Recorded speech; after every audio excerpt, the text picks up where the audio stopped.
The moment I stepped into apartment 13, I felt an inexplicable unease settle over me.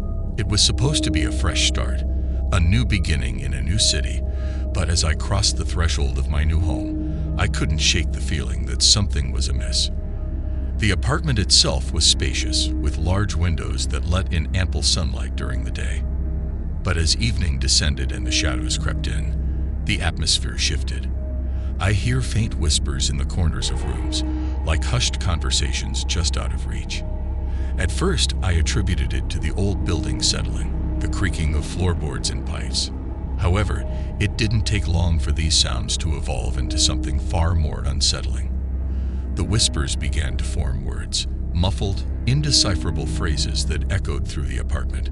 I searched for logical explanations, from neighbors talking through the thin walls to the murmurs of people passing by in the hallway. But my investigations yielded no answers. As the weeks passed, the activity escalated. Objects would move on their own. A book sliding off a shelf, a chair pulled out from the dining table when I knew I'd pushed it in.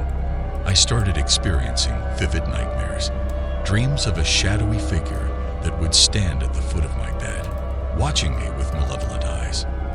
I'd wake in a cold sweat, the sense of dread lingering long after.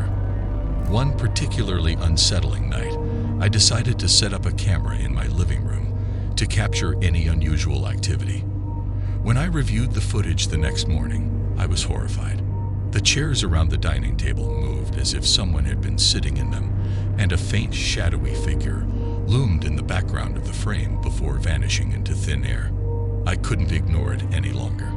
I contacted the building's management, hoping for a rational explanation. They assured me that there were no reports of paranormal activity or disturbances in the building's history. They offered to send someone to inspect my apartment, but I declined, not wanting strangers in my home. The situation escalated. The whispers grew louder, more insistent, and the nightmares intensified. I'd wake up with scratches on my arms and bruises on my legs. The sense of being watched never abated.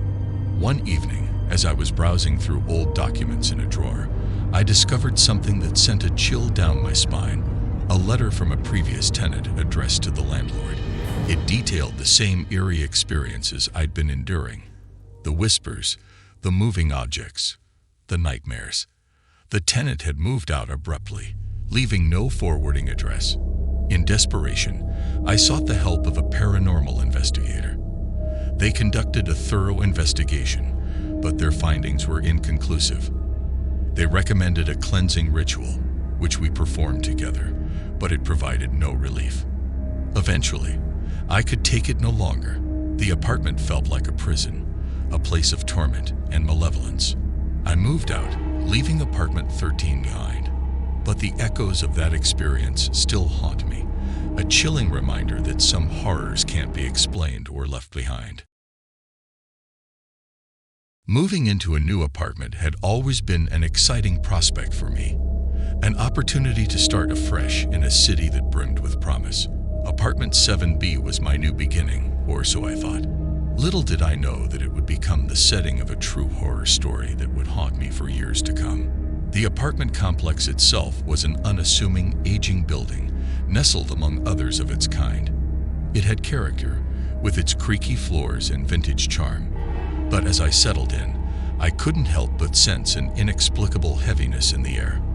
The first signs of something amiss appeared soon after I moved in. Objects would go missing, only to reappear in the most unlikely of places. A set of keys I'd left on the kitchen counter would inexplicably end up in the bathroom. My favorite book would vanish from the shelf, only to rejoin its companions days later. At first, I brushed it off as forgetfulness or the quirks of an old building. But then came the whispers, soft, barely audible murmurings that danced at the edge of my consciousness. They seemed to emanate from the walls themselves, as if the very structure of the building held secrets. At night, the whispers grew more pronounced, forming words I couldn't quite make out.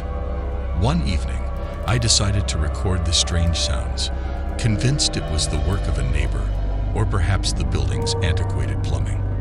But when I played back the recordings, I was met with a chilling revelation. Amidst the unintelligible murmurs, I could hear my own name, whispered in a haunting, disembodied voice. The nights were the worst. I'd wake in the darkness to the sensation of being watched, my skin prickling with unease. Shapes moved at the periphery of my vision, darting in and out of shadow. The whispers transformed into eerie laughter, taunting and malevolent. I'd pull the covers over my head, desperately trying to shut out the unseen presence that loomed over me. Sleep became a distant memory, replaced by haunting nightmares that blurred the line between dream and reality. I'd wake up with scratches on my arms and a profound sense of dread that lingered long after the sun rose. In search of answers, I began researching the history of the building.